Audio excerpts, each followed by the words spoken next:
मित्रों प्रणाम, जय श्री राधे। आज हम बात करेंगे वृश्चिक राशि। वृश्चिक राशि का अक्टूबर के महीने का मासिक राशि, क्योंकि आपकी राशि पे ढैया का भी प्रभाव है और जो लग्नेश मंगल है वह आपकी द्वादश हाउस में बैठे हैं। यहाँ मंगल आपके 3 अक्टूबर को आपकी द्वादश में आ जाएंगे। पहले तो यहाँ लाभ स्थान में थे। द्वादश हाउस में जो सूर्य है वह 18 अक्टूबर को आ जाएंगे।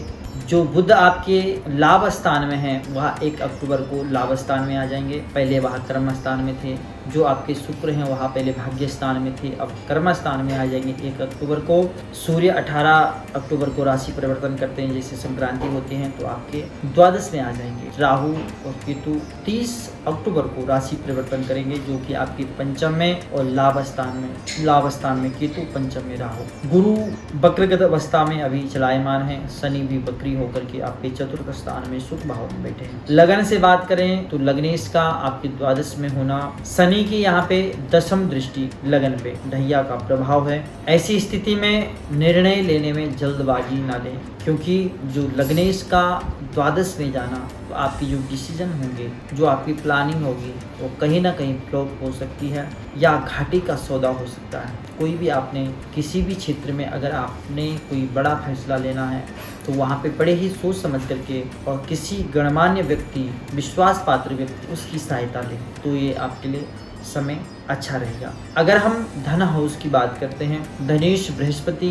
आपकी 6th हाउस में बैठे हैं और राहु और गुरु की दृष्टि भी धन भाव में रहेगी। परिवारजनों के साथ आपको पुनः प्रेम का माहौल बनाने का एक योग बनेगा, एक संयोग बनेगा, क्योंकि जो स्थिति पहले थी वो बीच में एक किस्म से धीरे धीरे करके समाप्ति की ओर थी, लेकिन पुनः ऐसा योग बनेगा कि परिवारजनों के साथ एक प्रेम का माहौल, स्नेह का माहौल फिर से स्थापित हो जाएगा। धनागमन की स्थिति ठीक ठाक स्थिति में बनी हुई है। अगर हम पराक्रम स्थान की बात करते हैं, पराक्रमेश का सुकेश होकर के सुख स्थान में बैठना, चतुर्थ स्थान में बैठना, पराक्रम भाव में मंगल की भी दृष्टि रहेगी। मंगल स्वयं पराक्रमी ग्रह है और यहाँ पराक्रम हाउस में अच्छा रिजल्ट देता, अच्छा रिस्पॉन्स देता है। ऐसे में भाई और मित्रों में मतभेद ना होने दें, ऐसा प्रयास करें। अगर हम चतुर्थ हाउस की बात करते हैं, चतुर्थ हाउस में ही शनि महाराज, शनि यहाँ पे पूर्ण रूप से बलवान है और यहाँ भूमि, भवन, परिवार जनों का, माता का यह स्थान है,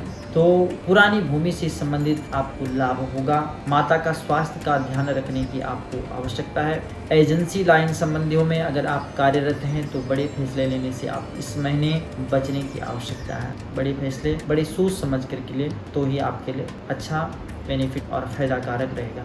यहाँ पे देखने वाली चीज ये रहेगी कि अभी जैसे शनि बकरी अवस्था में है, बहुत बड़ा ग्रह माना जाता है शनि और बृहस्पति को, दोनों ही ग्रह बकरी अवस्था में है। आपकी ढैया भी चल रही है। अगर आपकी जन्म कुंडली जन्मकालीन के आधार पे देखा जाए, अगर उस समय शनि बकरी अवस्था में है तो आपको यहाँ पे ये अच्छा रिजल्ट दे। पंचम हाउस की बात करते हैं तो पंचमी का 6th हाउस जाना, जो कि बृहस्पति है, और पंचम हाउस में आपके बुध और सूर्य की भी दृष्टि रहेगी। यहाँ पे विद्या का क्षेत्र, संतान का क्षेत्र और रिलेशन का क्षेत्र, इन सब संबंधित चीज़ों में अगर हम इनकम की बात करें, लाभ की बात करें, तो यहाँ पे स्टॉक मार्केट में आपको लाभ के योग बनाता है। और कहीं भी रिलेशन में अभी आप हैं तो आप सोच रहे कि इसकी सूचना अपने घर वालों को दें, तो ये समय आपके लिए यहाँ पे उतना अच्छा नहीं माना जाएगा, तो आपको रुक करके यह कार्य करना चाहिए। विद्यार्थी वर्गों के लिए यह समय अच्छा मान सकते हैं, आप अगर विद्या अध्ययन करना चाहते हैं। और जो माताएं बहनें संतान सुख की ओर अग्रसर हैं तो उनको 18 अक्टूबर तक यात्रा को थोड़ा टाल देना, तो ही आपके लिए अच्छा रहेगा। अगर हम 6th हाउस की बात करते हैं, जो 6 मंगल है वह आपकी द्वादश हाउस में बैठे और यहाँ पे 6th हाउस में 18 अक्टूबर के बाद 6th हाउस को सूर्य भी देखेंगे और केतु, मंगल, शनि भी आपकी 6th हाउस को देखें। शनि तीसरी दृष्टि से देखेंगे और राहु और गुरु की स्थिति आपकी 6th हाउस में है।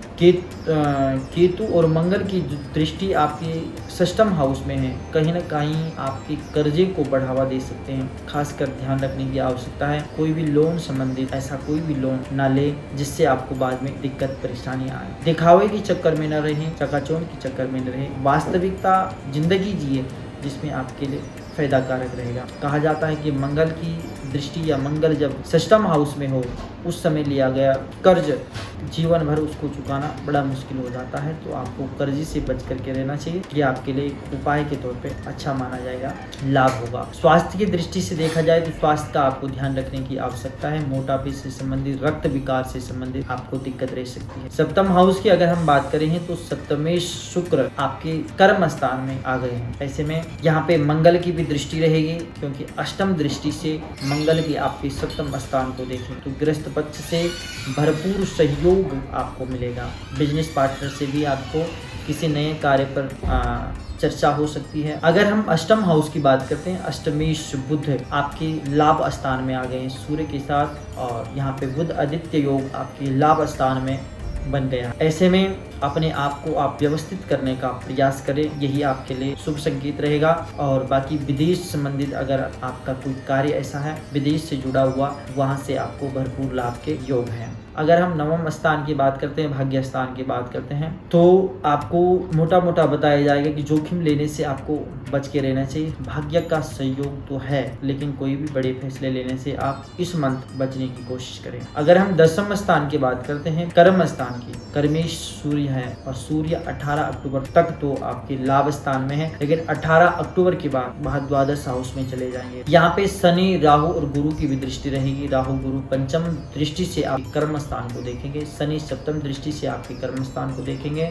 यहाँ पे कहीं ना कहीं ओवर कॉन्फिडेंस से आपको बचे रहना चाहिए और पिता से संबंधों को सुधारने की आवश्यकता। कार्य क्षेत्र में प्रगति होगी, किसी नए कार्य को, किसी नई वस्तु की आपको प्राप्ति होने वाली है, यह निश्चित है। अगर हम एकादश हाउस की बात करते हैं, लाभ हाउस की बात करते हैं, तो लाभेश बुध लाभ स्थान में है, एक बहुत अच्छा योग संयोग माना जाता है। सूर्य साथ में है, बुध आदित्य योग बना हुआ है, सर्वांगीण लाभ का योग है। अगर हम द्वादश हाउस की बात करते हैं तो द्वादशीश जो शुक्र है आपके कर्म स्थान में बैठे हैं, कहीं ना कहीं कर्मों का थोड़ा सा व्यय हो सकता है, भाग दौड़ रह सकती है और यात्रा के भी योग हो सकते हैं, लेकिन कोर्ट कचहरी मामलों में आपको बच के रहना चाहिए, क्योंकि इस मंथ खास करके ज्यादा संभलने की आवश्यकता है। यहाँ पे 18 अक्टूबर के बाद सूर्य भी यहाँ पे आ जाएंगे और केतु मंगल द्वादश हाउस में, साथ में सूर्य राहु गुरु की भी दृष्टि रहेगी।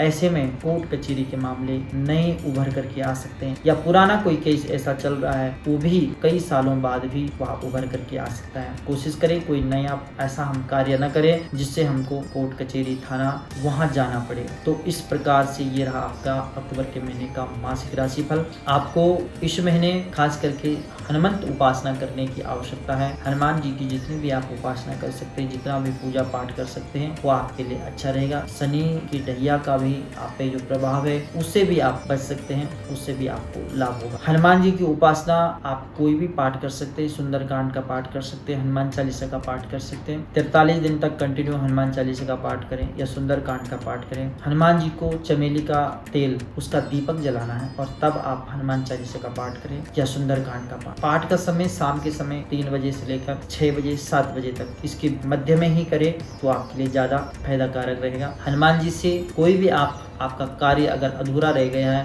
तो हनुमान जी के पास अपनी अर्जी लगाना चाहते हैं तो अवश्य एक तांबूल का, जिसको पान कहते हैं, पान का बेड़ा बना करके अवश्य चढ़ाएं, आपके कार्य अवश्य पूर्ण होंगे। तो ये आपके लिए विशेष उपाय है।